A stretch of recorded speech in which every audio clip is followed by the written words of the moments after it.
ये जो 4 स्टेट्स में चुनाव अभी हो रहे हैं,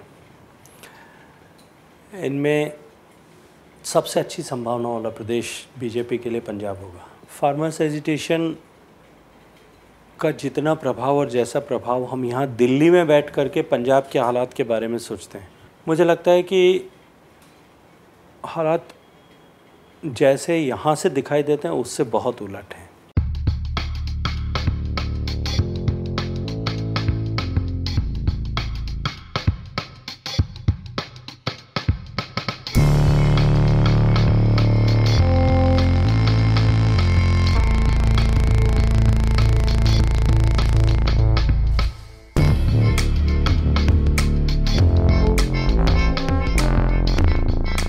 ये जो 4 स्टेट्स में चुनाव अभी हो रहे हैं,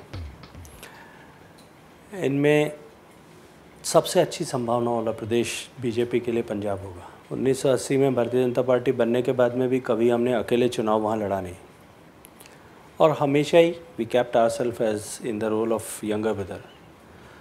20 से लेकर 23 सीट में चुनाव लड़ते थे और 2 से लेकर के 19 सीट तक जीतते थे।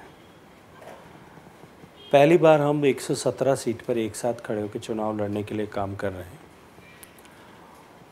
और जिस तरह से वोटों का ध्रुवीकरण पंजाब में हुआ है, I am so confident and my leadership also that अभी पंजाब में हम एक नया इतिहास रचेंगे। फार्मर्स एजिटेशन का जितना प्रभाव और जैसा प्रभाव हम यहाँ दिल्ली में बैठ कर के पंजाब के हालात के बारे में सोचते हैं, मुझे लगता है कि हालात जैसे यहाँ से दिखाई देते हैं उससे बहुत उलट हैं। जो बार बार ये बात कही जाती थी कि कुछ ऐसे लोग जिनके अपने वेस्टेड पॉलिटिकल इंटरेस्ट हैं, अपने इंटरेस्ट में वो पंजाब में फार्मर्स को के कंधे का उपयोग कर रहे हैं। वहाँ जा कर के जब लोगों से बातचीत की, मैं चंडीगढ़ में रहा, सारे प्रदेश भर के भारतीय जनता पार्टी के कार्यकर्ता, जिलाध्यक्ष, मीडिया के लोग, जो है दूसरे अदर सोशल ऑर्गेनाइजेशंस के लोग, जब सबसे बातचीत की तो नाउ आई कैन से कि ये आम आदमी का इससे कोई लेने देना नहीं है।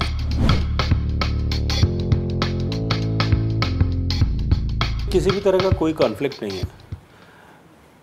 कैप्टन अमरिंदर सिंह जी के माननीय गृह मंत्री जी के साथ में बातचीत हुई है।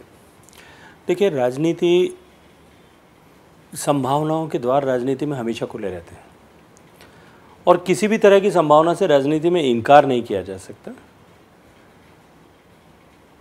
कैप्टन साहब ही नहीं, कोई भी पंजाब में या देश में कहीं भी, भारतीय जनता पार्टी विचारधारा के साथ काम करने वाली पार्टी है। लक्ष्य तय है, मार्ग तय है। उसके साथ में यदि सिंथेसाइज करके कोई भी हमारे साथ में काम करने आना चाहे तो हम उसका स्वागत करेंगे, उसके साथ मिलकर के चुनाव लड़ेंगे। पंजाब जो कभी देश का सबसे महत्वपूर्ण प्रदेश हुआ करता था आर्थिक गतिविधियों के दृष्टिकोण से, वो आज किस तरह से धीरे धीरे पिछड़ा है। वहाँ औद्योगिक विकास नहीं हो पा रहा है, जो था वो भी वहाँ से शिफ्ट हो रहा है।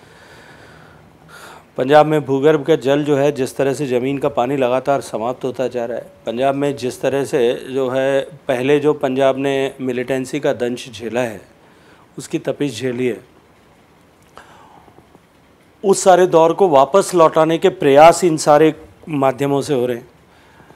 पाकिस्तान प्रायोजित जो घटनाएं, तस्करी, हथियारों की ड्रॉपिंग्स, ड्रग्स का ड्रॉपिंग्स, वो जिस तरह से बढ़ा है, इसलिए हमारे लिए और भी ज़्यादा आवश्यक है और भी ज़्यादा गंभीरता का विषय है कि ऐसे सारे लोग यदि मिल कर के भी यदि चुनाव लड़ना है तो हम सब मिल कर के चुनाव लड़ें, ताकि पंजाब में एक स्थायी सरकार और एक राष्ट्र को सुरक्षा देने वाली, राष्ट्र के लिए सुरक्षा के विषय में काम करने वाली सरकार हम वहाँ दे सकें।